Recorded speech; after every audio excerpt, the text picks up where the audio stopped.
Welcome to episode number 202 of the podcast. I'm your host, Young Pratt, the Chief Dreamer at Our Young Creators and the creator of the In a Weekend series of classes. Today, I want to take you inside the evolution of the podcast.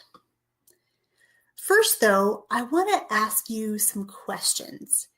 If you're by yourself, feel free to answer these questions out loud. If other people are surrounding you, go ahead and take some time to answer them inside of your head and really just put some thought into them.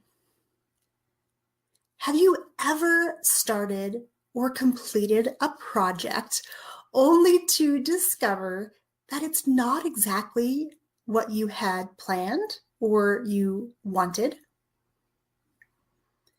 Maybe you created this project or this thing to share X with your audience, only to discover that what you really wanted to share was Y, or just really something else or a little bit different than the original plan.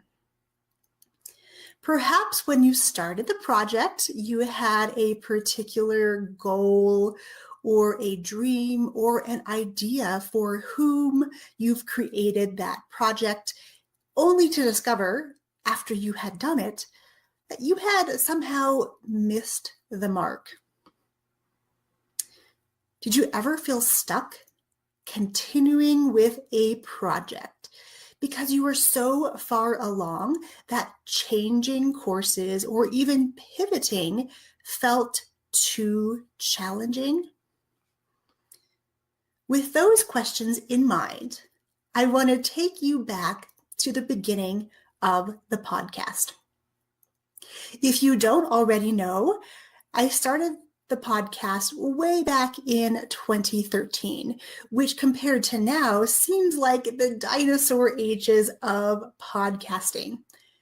The podcast was called Raising Smart Kids, and its focus was on educating parents about the multitude of benefits that they could expect for their kids through participating in the performing arts, from the brain-boosting benefits to the physical and everywhere in between. At the time I launched the podcast, I had been running my brick-and-mortar performing arts school for about 13 years and had been teaching dance for around 15. I had recently finished my graduate studies in kinesiology and health, and you better believe that what I had learned in graduate school definitely informed my beliefs and my teaching and how I viewed learning. During graduate school, I was introduced to the work of Harvard professor Howard Gardner and his theory of multiple intelligences. If you haven't heard of the theory, it basically states that there are 8 distinct ways each of us can learn, and we all have varying strength across those 8. I personally call these strengths superpowers. While some of us learn best visually, others learn best or have superpowers in movement, music, socially, internally, in nature, verbally, or mathematically. Now, as exciting as this sounds, I was really crushed to discover that traditional schools teach and test to only 2 of the 8 superpowers. What does that mean? Well, it means that so many kids, more than is necessary, gets labeled quickly.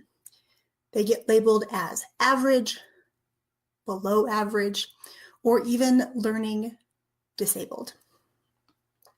In the process of researching, learning, and applying Gardner's theories in my own classrooms, at home with my own daughters, and reflecting on my own educational experiences, I made it my personal mission to share this theory with as many people as possible and the podcast let me do just that. About 30-ish episodes in, my desire to share about the arts, the brain, and learning shifted slightly as the girls and I were spending increasing amounts of time doing hands-on learning projects using the 8 different superpowers. I really wanted to share the step-by-step to creating these learning adventures and did my very best to share them on our blog with lots of pictures and step-by-step directions. I quickly discovered, however, that what I wanted to share was really best suited for video. And I in no way wanted to be on camera. I was so scared of video, in fact, that I literally talked myself out of doing it, which basically meant the end of the podcast for the time being, anyway. Fast forward to May, 3 years later, I had just moved into a new facility for my performing arts school 1 month before our final end-of-year concert. And I made the choice to relaunch the podcast to supplement and to support my first book called Raising a Superhero: How to Unleash Your Child's 8 Superpowers and Propel Learning Through the Arts. Yep, as you can see, 3 years later, Dr. Gardner's work was still top of mind. And for me, the podcast and the accompanying blog posts ultimately became what was the first book. Now, the podcast made its comeback as the Raising Smart Kids 2.0 podcast. This go-round, I interviewed the movers and the shakers in arts, in education, in dance, and beyond. Again, video was not something I was thrilled about doing. However, I was coming to the realization that I really needed to push myself and face that fear, and that's exactly what I did.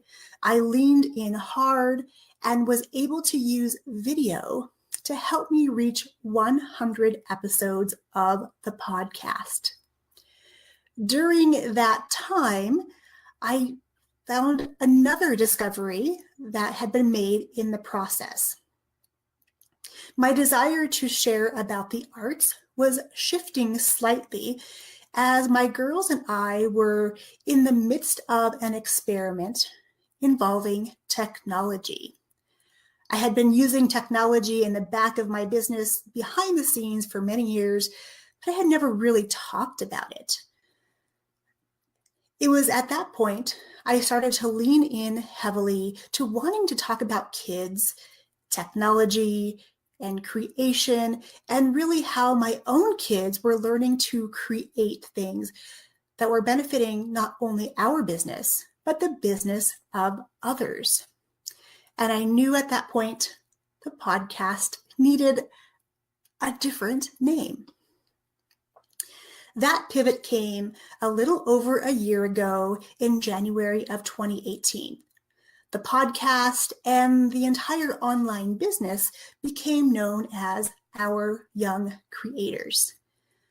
My passion for helping parents answer the question I had been getting for years: how do I get my kids off their devices, became front and center.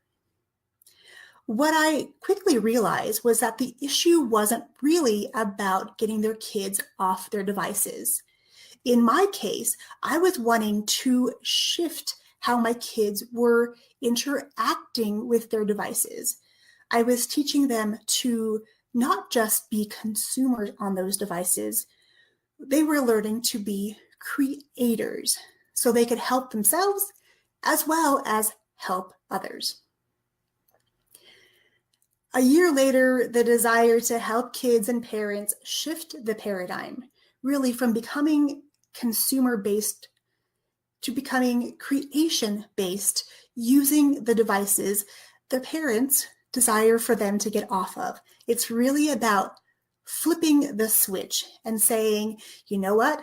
Our kids are drawn to these devices. There must be something about these devices that is drawing them in. How can we just shift how they're interacting and using those devices to be of service to others? And now the drive is so strong to help kids and parents that our young creators is being elevated by turning it into our nonprofit foundation and our international training center for kids and families. And that brings us full circle to where we are today. I want to say a great big thank you to everyone who listens to the podcast and has supported us through the many iterations and the journey that we've had here so far. And I'm sending those of you who voted on a new name, sent me messages, sent me texts, sent me emails, voting on the new name and giving me your input. I want to send you a great big virtual hug because you have no idea how much it's meant to me to have you all be involved in this grand adventure. And an adventure is exactly what we're going on with this brand new name. Are you ready to find out what it is? Let's have a little drum roll. The Our Young Creators podcast is officially becoming In a Weekend with yours truly. The podcast will now be focused on helping business owners to simplify, to automate, and to leverage the often hidden assets in their businesses and lives quickly. I'm really stepping into my role as your detective, DETECHTIVE, as my friend Deb LaFlamme has dubbed me. Our passion and focus on kids will absolutely remain part of the podcast, as kids are often the most overlooked assets inside any business.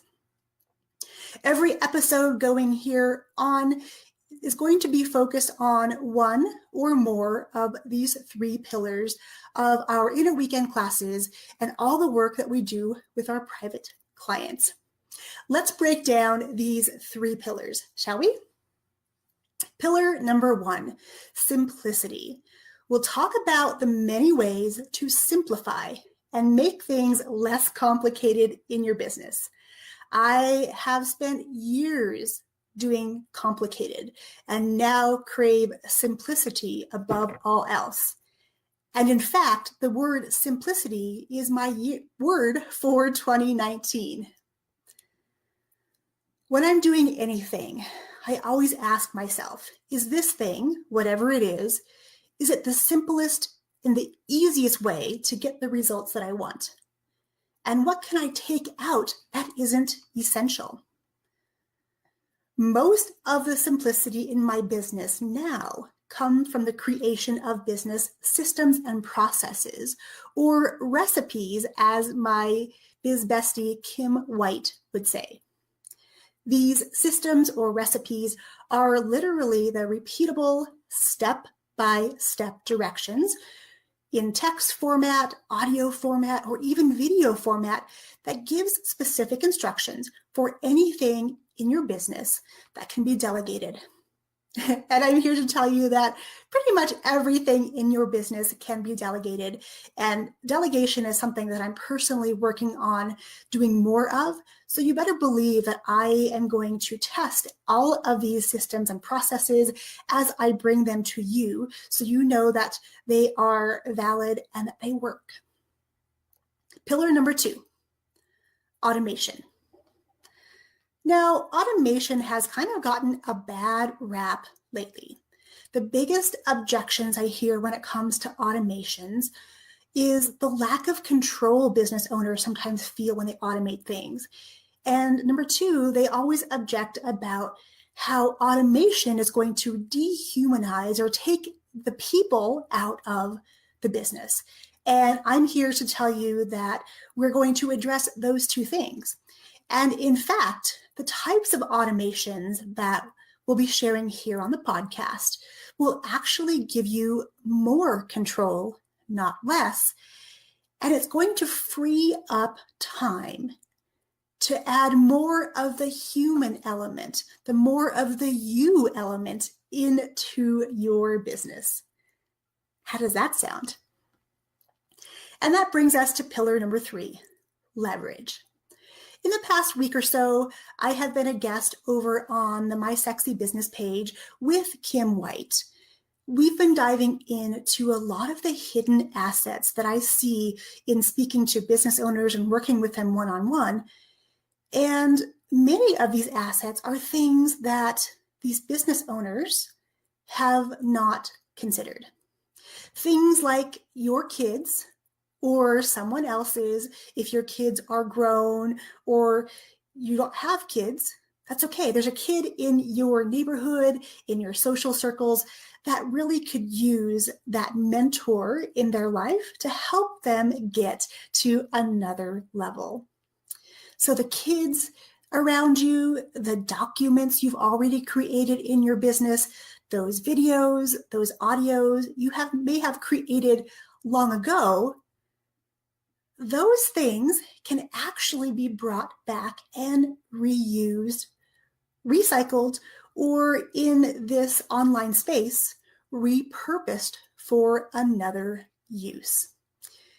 We're going to dive into exposing these assets and how you can leverage them to make a bigger impact. Now, at the end of every episode, I'm going to bring these ideas full circle and give you examples of how you can bring your kids into the ideas shared on that day's podcast, or maybe you want to bring in your whole family. Nonetheless, I'm going to give you some examples and real-world situations and scenarios where you could actually use those tactics and strategies that we have learned on that episode.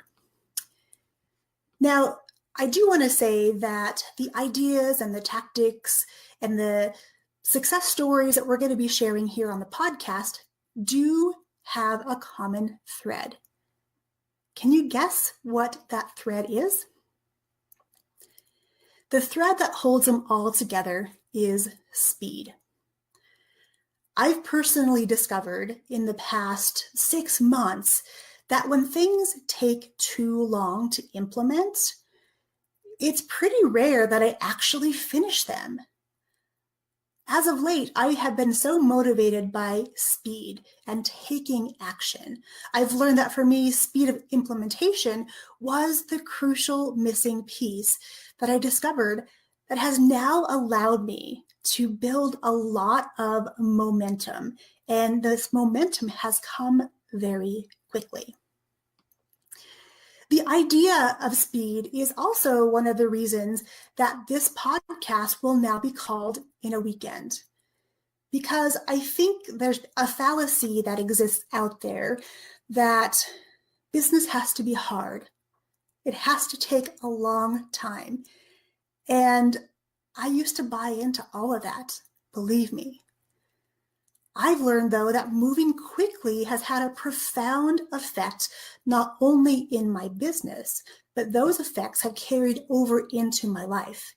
And I want to share this shift in paradigm with all of you so that you can implement ideas quickly and literally in a weekend. Are you ready to simplify, automate, and leverage your business? I, for one, am so excited about this new adventure. The evolution of the podcast is just one of the examples of starting a project and making pivots when necessary, even though they are challenging at times.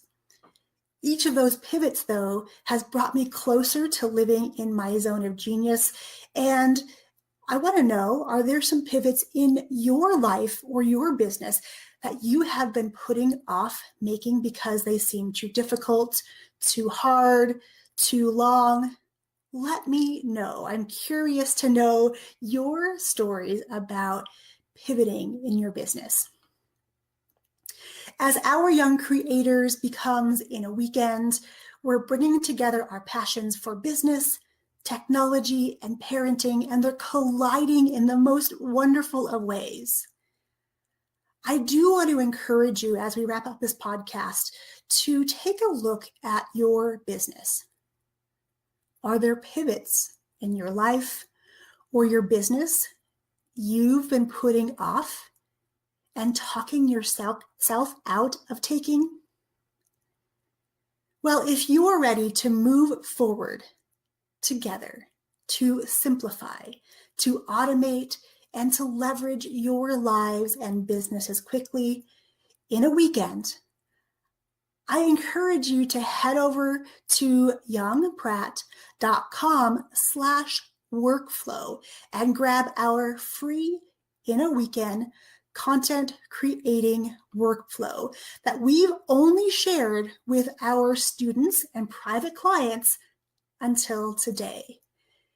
You'll learn about the 5-step process we put all of our content through so we can maximize our time, and you'll learn how we turn every single video like this into multiple pieces of content like the podcast, and how we do it quickly. Because again, speed is the name of the game when it comes to implementing some of these things we're going to share here on the podcast.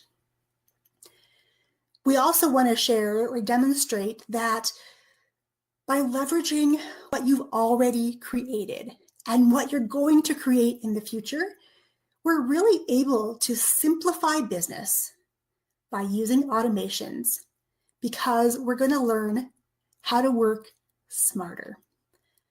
Again, you can grab that workflow over at youngpratt.com/workflow. Okay, my friends, I want to thank you for tuning into episode number 202 of the podcast, which is now officially in a weekend. I'm Young Pratt, the Chief Dreamer, host of the podcast, and creator of the In a Weekend series of classes. Stay tuned for the next episode, where I'm going to reveal a brand new project that we've been working on behind the scenes that's going to help you leverage your skills, your passions, and your knowledge in a very big way. Until then, go out there and make it an amazing day. I'll catch you next time. Cheers, my friends.